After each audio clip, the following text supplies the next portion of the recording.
In recent times, we've seen extreme left-wing groups like Antifa make enemies of the police. Does this mean the police are a friend of the right wing? Why or why not? Vidar returns. We've all seen the images of police barricading the extreme left wing, pepper spraying college student protesters and arresting members of Antifa. Many of these protesters being so far left as to be openly communist. The news and media can skew the public perception of the police to make them appear anti-left wing, though many in the right wing seem to agree that we need to be on the side of the police. They believe that the police are a force for good and we should unite with them. But should we align with the police, and why are they attacking the extreme left wing so? When we look at the history of our country over the past century, we can see a clear trend over the generations of eroding individual liberties, such as the right to privacy, the right to bear arms, and the religious right to do business with who we choose. While in the same time period, all forms of social and egalitarian systems have exploded. The education system, Social Security, and funding for the physically, mentally ill. Today, when we add all social assistance type spending by the federal government, we find that over 18% of all value produced by workers and industry is taken and redirected toward these socialist systems. And this doesn't even account for the hidden tax of federal currency inflation or local taxes. When working individuals are paying the brunt of their take-home income in taxes, then how much further can they push? Our government has been shifting further and further left-wing since before we were born, with no visible end in sight. With every decade that passes, some new social welfare programs are started and federal revenue spending increases.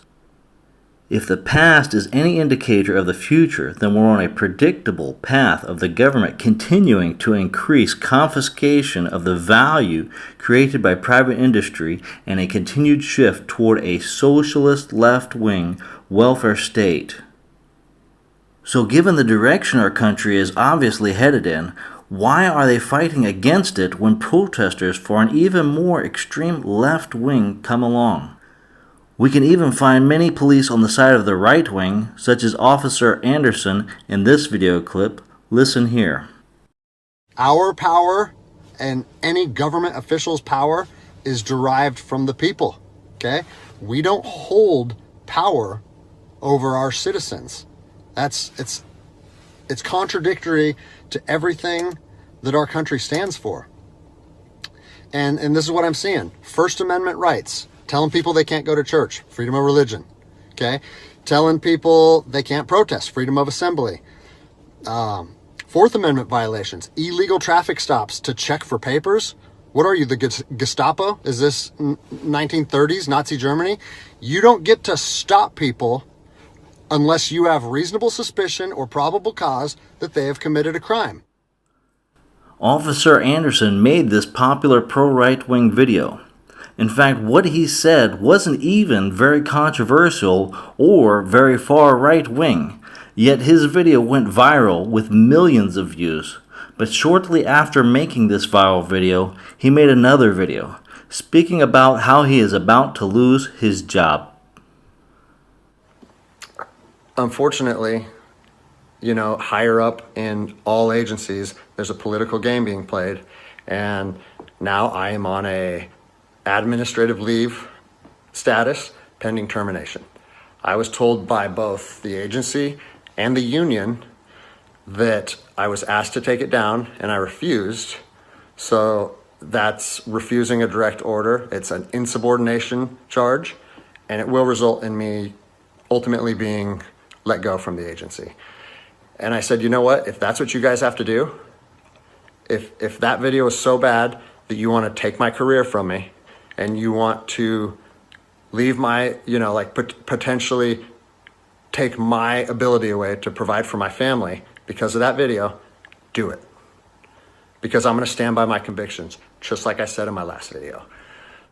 So here we see a moderately right-wing police officer getting shut down and losing his livelihood. But we only know about this because it was a public incident. and we can only guess as to how many hundreds or thousands of officers are fired or demoted for holding right-wing views internally. And this brings us back to the beginning. Which side are the police on? And the answer really isn't complicated. The police are on the side of the government and enforce whatever laws the politicians feel like creating. Individual police have their own differing views on what should and shouldn't be considered legal, but that is largely irrelevant. The police are specifically trained to be rather robotic law enforcers. At times they may show bias, but if a police officer does support the right wing or left wing, then they must suppress such political predisposition or risk losing their career. A police force like this would be a great thing to have within a just state.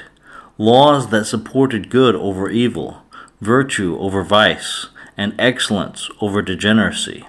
Unfortunately, our country is losing the battle with keeping such laws. Even many neocon right-wing politicians are pushing for laws that invade individual privacy and promote left-wing egalitarian policies. So we see even the so-called right-wing politicians of our country are shifting further and further left-wing with every generation. Like the old saying about boiling a frog in a pot, if you raise the temperature too quickly, then it will jump out. Likewise, while the government is becoming more and more left-wing, it must be done gradually, and that is how they keep the population docile and prevent a revolution. The police aren't against these extreme left-wing protesters. The police are simply enforcing the current laws. When it comes to the law, groups like Antifa, communists, and others are simply ahead of their time. The government is heading toward implementing all their extreme left-wing demands, but not as fast as they would like. The government needs to boil us like a frog gradually to prevent a citizen revolt. Many of the left-wing policies that exist in our country today would have been completely unthinkable only a generation ago. Likewise, in the future, we can expect more unthinkably extreme left-wing policies to be implemented. As our government inches closer and closer to something like communism, the police will inevitably defend that system as well.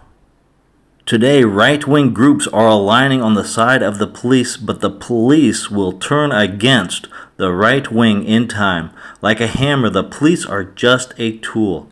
And when the laws change, that tool will turn against the right wing and work in favor of the left.